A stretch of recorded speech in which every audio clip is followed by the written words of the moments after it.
ദേശീയ ഗെയിംസ് പുരുഷ ഫുട്ബോളിൽ മിസോറാം പഞ്ചാബ് ഫൈനൽ. മഹാരാഷ്ട്രയെ 1-2 ഗോളുകൾക്ക് തോൽപ്പിച്ചാണ് മിസോറാമിന്റെ ഫൈനൽ പ്രവേശനം. ഗോവയെ എതിരില്ലാത്ത 2 ഗോളുകൾക്ക് പരാജയപ്പെടുത്തിയാണ് പഞ്ചാബ് ഫൈനലിലെത്തിയത്. കളി എക്സ്ട്രാ ടൈമിലേക്ക് നീങ്ങുമെന്ന് ഉറപ്പിച്ച സമയം ലാൽഡംബിയുടെ ഗോളിലായിരുന്നു മിസോറാമിന്റെ വിജയവും ഫൈനൽ പ്രവേശനവും.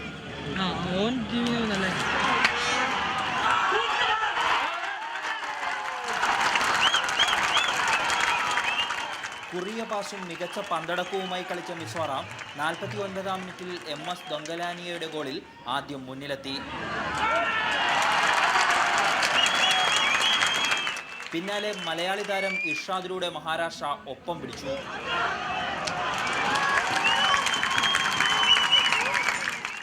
അവസാന നിമിഷം ഗോൾ വഴങ്ങേണ്ടി വന്ന മഹാരാഷ്ട്രയ്ക്ക് പിന്നെ ഒന്നും ചെയ്യാൻ സമയമുണ്ടായിരുന്നില്ല. നിരാശരായി കളം വിടാൻ മാത്രമായിരുന്നു വിധി. അതേസമയം ഗോവ പഞ്ചാബ് സെമി ആദ്യന്തം വിരസമായിരുന്നു.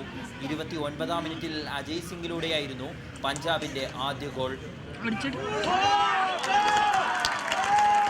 65-ാം മിനിറ്റിൽ നായകൻ രവീന്ദ്ര സിംഗിന്റെ ഫ്രീ കിക്ക് ഗോളിൽ പഞ്ചാബ് വിജയമുറപ്പിച്ചു.